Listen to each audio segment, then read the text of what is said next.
next 2 months, creating financial strain for his household. He maintains that he has no prior run-ins with the law and insists the shooting had nothing to do with him. Jones further alleges that moments after the shooting, the officer pleaded with him not to press charges and even offered his brother a run, which the family interpreted as an attempt to make amends or avoid formal complaints.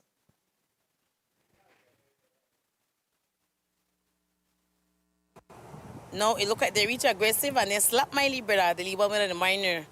And my older brother telling that he don't want minor and they don't have right to put hand on one minor. Akeem said that. Yes, Akeem said that. Then Akeem said, "Oh, the police officer Chavez turned and tell he I was shot one at Uno brother." And he said, "Oh, he tell her, why you was shot with a big man? If we know do nothing, we are not a problem. What my brother don't have to he think you can mix we up." And my little brother said he make for turn like figure home and he shoot her behind his hand. Wow. And if you say if you watch by his hand, the bullet entered the back and it exit through the next side. Wow. So we made one report yesterday and then they tell me for wait, make them want send me to somebody, make we talk to me, you know, make we care he. So he get released yesterday and we care he. But note that when had he admitted, police just gonna drop him. The officer was shooting, just gonna drop him. And my little brother said, Alp on the road, they tell her, sorry, and please not press charges, please not go report, and I want to make your next brother walk free. I mean, you they try talk out my little brother after something where you don't do. Yeah. Then my little brother said, oh, he tell her, big man, I never do you nothing, and you shot me. Then my little brother said, tell her, boy, I'm sorry about that, just please not go dead for me. Anyways, he said, I reach hospital, and when they reach hospital now, no police there, they just left him there and then gone. You know, like they just drop off him, like drop off a dog, and they literally gone. However, the situation took another turn today when Jones and his relatives went to file an official report. According to the family, instead of recording their complaint, officers detained Jones and charged him for reportedly attacking the very officer who shot him. And the same officer where shot him, and one way pick up him forcibly and put him in a police truck. Yeah. So right now my brother detained for what something where he not do. And Chavez deep down to his heart, no Miley brother, no assault like a Miley brother. Done no kind of man. You know what's no report from Miley brother, they try to take away no police gun or gunman and anything. They end up the charge here. That's something where not justifiable because come on, if you see Miley brother hand is swell, you know, we can move it right now. Wow. And then let's say right if I may want assault you. Let's say if I remember my brother and I want assault a police officer. You know me, I have a police in mind me in a hospital. You never me take my report yesterday, next day and give me what charge sheet. Nothing like that happened. So I did think that he just detained my brother because my I company what post I put on Facebook and my brother company media. Family says they are shocked and outraged by the development, describing it as victimization and an abuse of authority. They are now calling for an impartial investigation into the incident. We were press charges. We don't leave this like that. Because, you know, if my brother in a wrong, it's fine. Uno do no job. But you can chance innocent people out there after you tell my brother, I want shot one of Uno brother, and as he turn, you shoot at the back. No, man. Yeah. I think that's just unfair. Meanwhile, the Belize Police Department has indicated that the matter remains under investigation.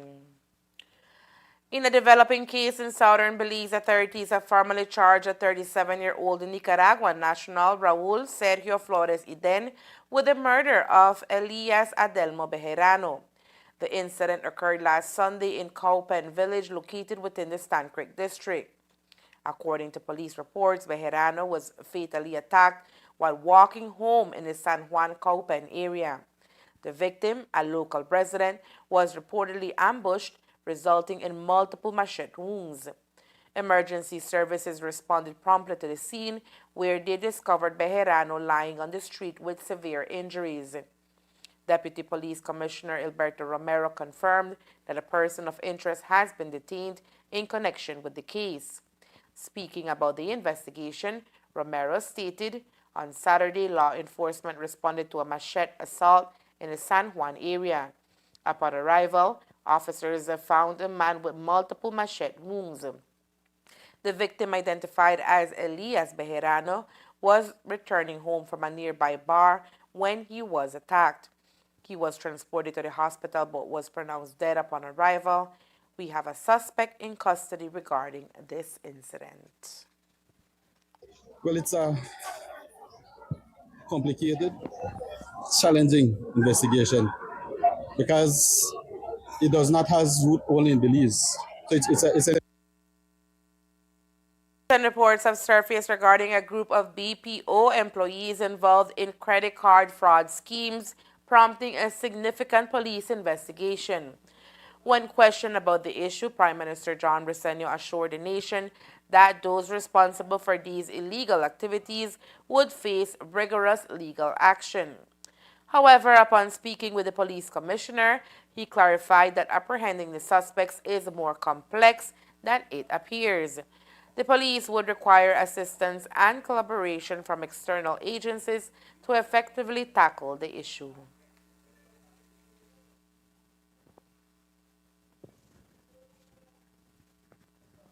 well, it's a complicated, challenging investigation because it does not have root only in Belize. So it's an extremely challenging investigation, and our investigation are trying to gather as much information as they can to bring the perpetrators them to justice. What's the most challenging aspect of it? Because many of the incidents trace back to outside the country of Belize. And so that requires some outside intervention and reports tell us. Remember the complainants, them, majority of them are from outside Belize. And they would have to come into. We would need a complainant report. Outside of that, are there any other laws or regulations that the authorities can look at? We are investigating it from within what has transpired within the institution, and we are trying to see what evidential material we can put together to bring those individuals to justice. How concerning is it for the department? All incidents of crimes, whether it's violent crime or fraud, is of concern to the country and to the Belize Police Department.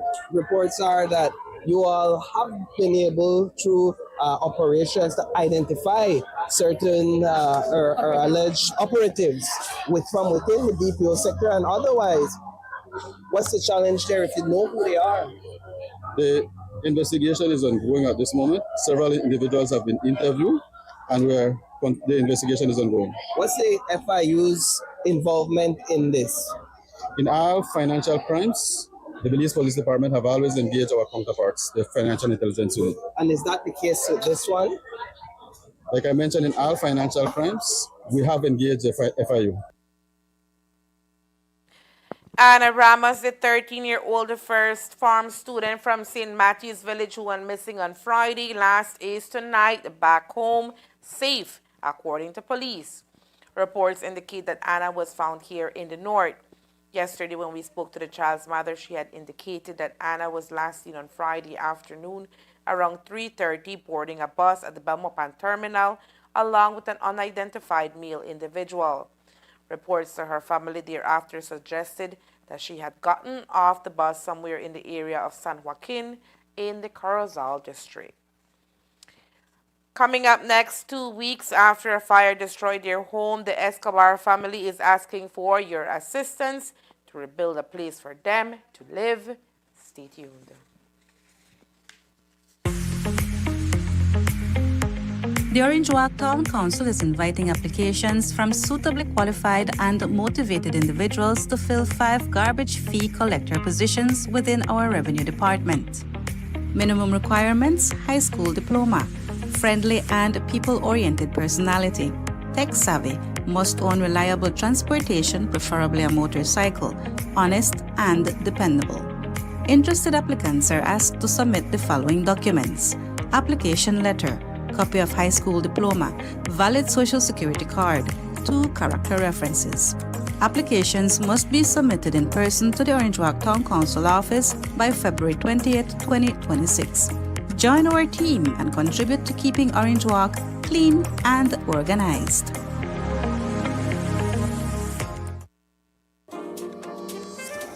From whiskeys and wines to elegantly crafted cocktails.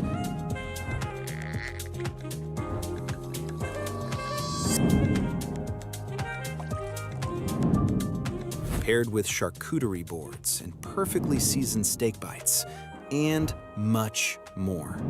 Perfect for celebrations, quiet nights, and every special occasion in between. 7 Notes Wine and Spirits, where every sip hits the right note. The Civil Registry Department and Vital Statistics Unit provides comprehensive information services to assist citizens in obtaining official documentation related to key life events. You can apply for birth, death, marriage, adoption, or deed poll certificates for records that have already been registered. You can also request tailored information extracts or certified copies of documents about specific life events. All Vital Statistics information services are available through the new Civil Registry and Vital Statistics System, CRVS. You can complete all services online from the comfort of your own home, or if you prefer face-to-face interaction or need additional support, you can visit their nearest office to complete any service. The new CRVS, digitally connecting citizens to all vital statistics services. Visit crvs.gov.bz today to access our services.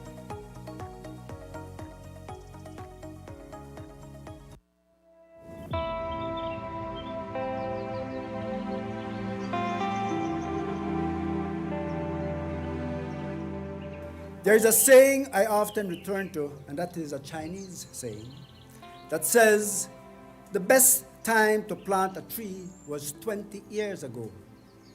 The second best time is now. Today, Belize chooses now, because Belize has always lived under the shade of the tree. Remember Sobumbra floreo. Our forests, mangroves, rivers, and farms are not just features of our landscape, they are part of who we are as a people.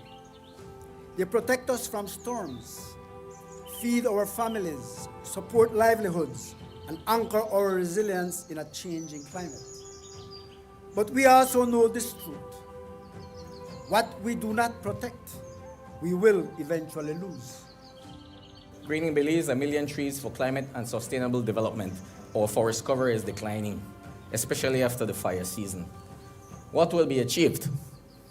Restore and reforested lands, significant increase in hectares restored by 2035. Enhanced carbon sequestration. We'll have improved data, mapping, and reporting systems with this. Institutional readiness, feasibility study and design for a national forestry incentive program. Community mobilization, which will build capacity and increase participation nationally, and improve governance. For all environmentally conscious individuals and groups, CBOs, NGOs, community organizations, universities, come in to do their part to plant trees to assist in the restoration initiative for the country of Belize.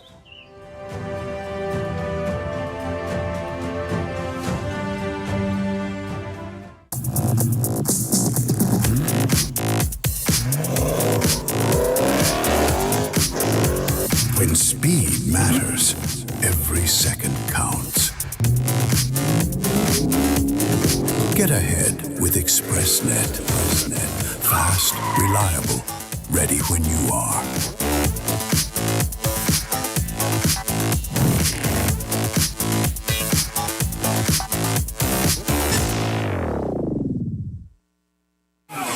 Primera llegada con peligro por parte de Paul. Vemos la repetición. Llegan los linderos del área. La número 7 llegó con todo.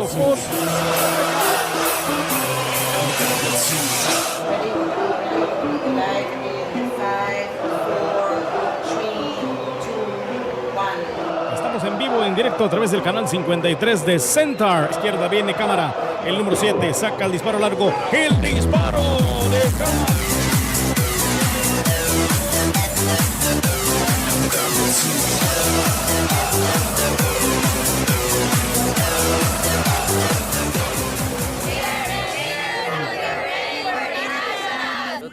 campeones, estamos listos para National.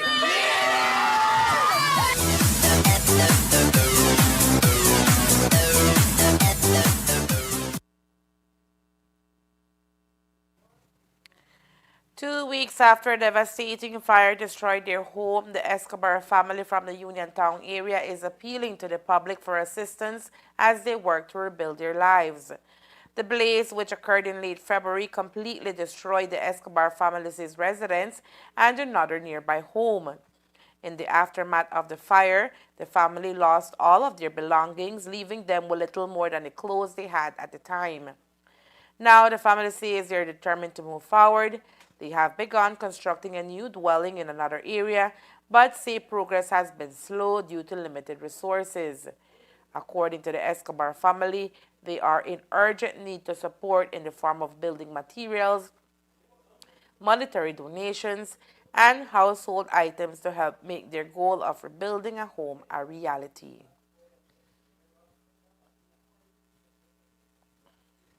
Haciendo la petición de ayuda para material de construcción. Ya comenzamos a construir un nuevo hogar en Housing Site y nos hace falta 250 blocks y nos hace falta las láminas con todo y la armadura de metal para hacer el techo.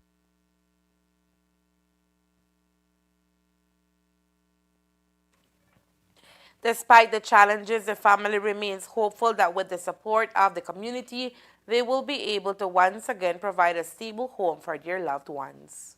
Y pedimos pues a toda la audiencia que con lo poquito que nos puedan ayudar, pues estaría bien. Agradecemos desde ya cualquier colaboración.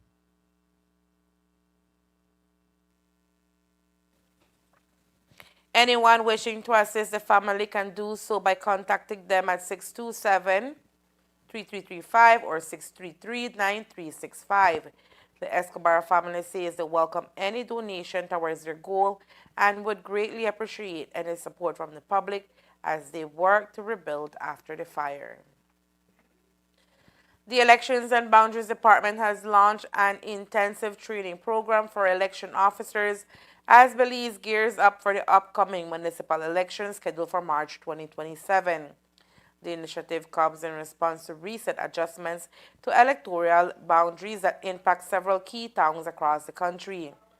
The early preparations are seen as crucial to maintaining the integrity of the voting process, particularly as new municipal limits are established in areas as Benquevejo del Carmen, San Ignacio, and Santa Elena.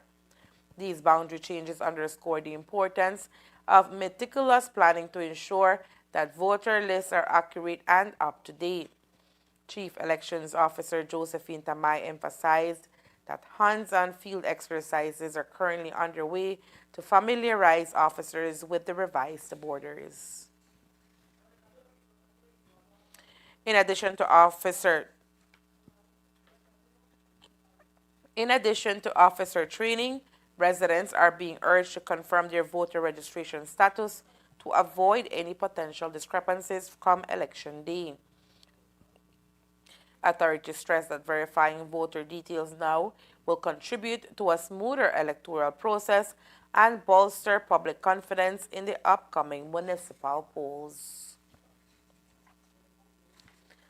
The Ministry of Rural Transformation has initiated an extensive training program for the recently elected National Village Councils Organization, NAVCO Board, aiming to set a solid foundation for their upcoming term in office. During the training, expert presenters from the ministry are delivering key information on the National Rural Development Strategy, NRDS, trade license regulations, financial management practices, and the precise delineation of roles and responsibilities within the organization.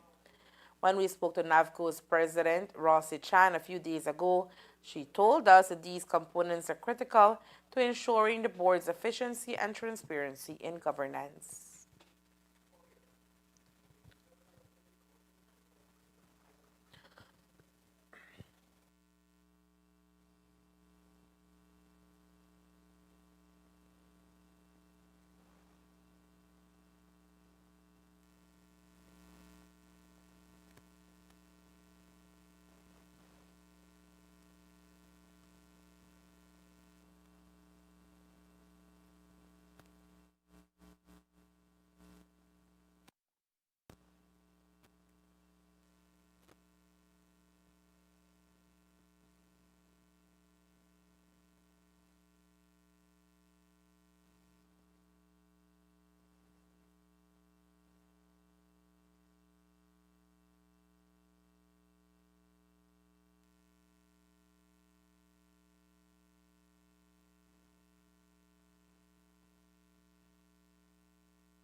As the session progresses, both parties look forward to working together to promote growth, sustainability, and improved living standards throughout Belize's rural areas. The ministry's proactive approach underscores its dedication to empowering local governance and strengthening community resilience across the nation. In a significant move to bolster educational development, the Belize Social Investment Fund (BSIF) today officially handed over vital ICT equipment to Santa Cruz Government Primary School in Orange Walk District.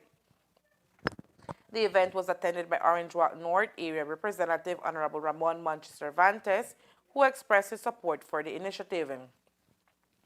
Representing BCIF at the ceremony were Deputy Executive Officer Angeles Itzab, Finance Coordinator Nelly Trench, Acting Senior Procurement Officer Stephanie Rodriguez, Senior Accounts Officer Ower Mipal, Technical Officer for the Northern Team Myrta Welch, Engineer Ranulfo Mendoza, and Field Officer Ivor Mendez. This donation is part of a broader educational project launched in October 2025 under the Caribbean Development Bank CDB Basis Needs Trust Fund BNTF 10th Cycle Program. The initiative aims to provide students and teachers with modern digital tools, fostering an environment conducive to enhance learning and technological literacy in classrooms across Belize. In addition to the ICT donation, ongoing community development projects are also underway. Of note is that a new preschool is currently under construction in Santa Cruz Village, supported through the BCIF 3 loan program. This development aims to strengthen early childhood education and create more opportunities for young learners in the area. And there is more news after the break. Stay tuned. From whiskeys and wines to elegantly crafted cocktails.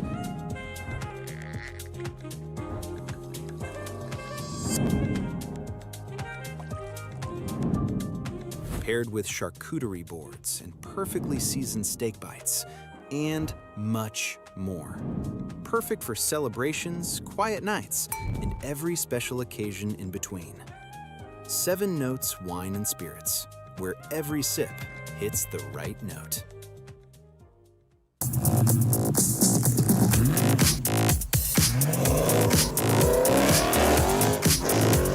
When speed matters, every second counts.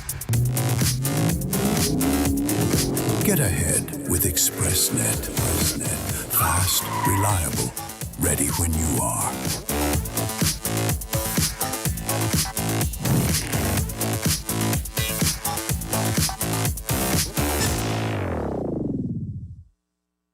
They got so much things to say right now. They got so much things to say. The way some people are talking you'd never know, but the most blatant nepotism and fleecing of BTL took place under UDP when Dean Barrow was Prime Minister. Barrow placed his son Anwar on BTL's board in 2009 as soon as he nationalized the company, which would eventually cost Belizeans almost $650 million for shares barely worth $200 million.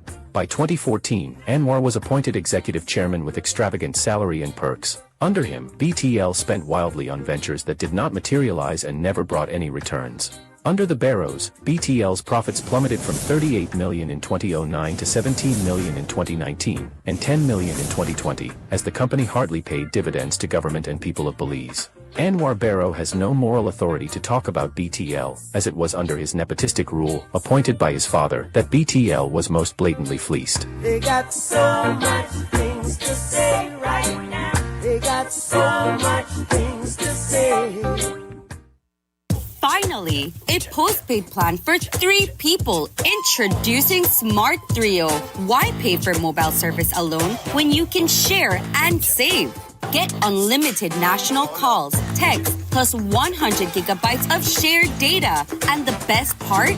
It's only $135. That's right, as low as $45 per person. Perfect for small families, couples, or close friends. Smart Trio. 3 lines, 1 smart choice. Sign up now and you could win a Trio getaway to San Pedro for 3. Visit us at www.smart-bz.com for more information information or sign up at any showroom today. Smart, bringing people together.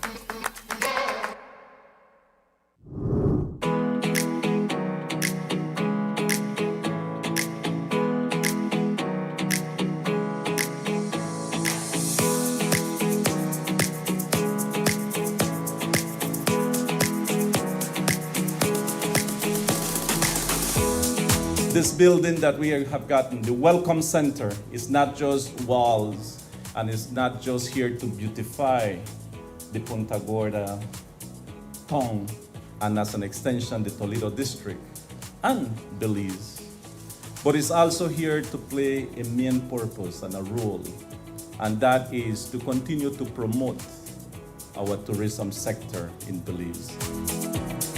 This provides us a platform and a venue for us to be able to do multiple things in working towards enhancing the tourism environment in Toledo and really showcasing it not only to locals but also to our international guests, which are paramount for us to continue to grow this industry. This project, like others that we're working on throughout the country, was designed and is being delivered by Belizeans. We have spoken to the communities, we've spoken to tourism stakeholders and what needs to be done to ensure that we have the necessary infrastructure to improve the quality of the visitor experience.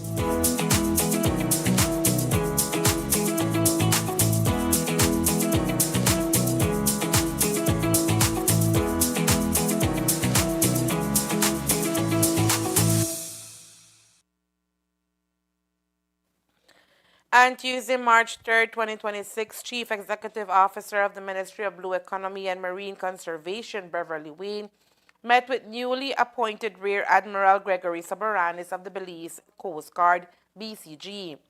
The meeting highlighted the role of the BCG and the opportunities for further collaboration with BFID and CZMAI to increase efficiency and efficacy in management and sustainable use of resources in the blue space. Discussion points also include operational efficiencies, increased governance, and capacity building opportunities. As one of the ministry's key strategic partners in enforcement within the blue space, the Belize Coast Guard continues to support efforts to strengthen maritime security, monitoring, and compliance in Belize's waters. Also in attendance were Fisheries Administrator Rigoberto Quintana, Senior Fisheries Officer Adriel Castaneda, and the Conservation Compliance Unit CCU Supervisor Hampton Gamboa of the Belize Fisheries Department, as well as the Chief Executive Officer Chantal Samuels of the Coastal Zone Management Authority and Institute.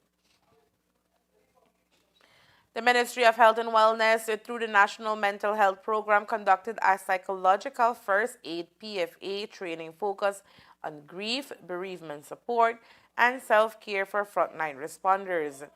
Participants included members of the Belize Police Department, Belize Coast Guard, Belize Defense Force, emergency medical technicians, traffic wardens, and the National Fire Service.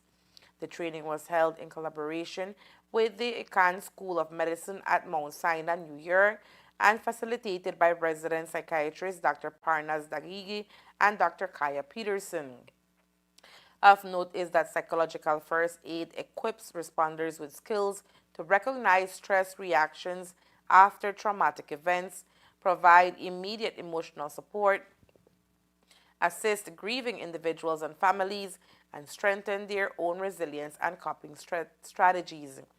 This initiative strengthens the capacity of Belize's frontline personnel to support both the public and their own mental well-being while responding to crisis.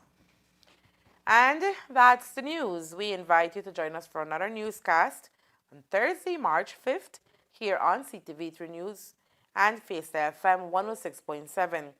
Remember that to read a text version of the news, you can visit our website at CTV3BelizeNews.com. You can also log on to our Facebook page for current stories at Facebook.com/CTV3BelizeNews or our YouTube channel at CTV3 News BZ. From all of us here at CTV3, thank you for watching and listening. Good night.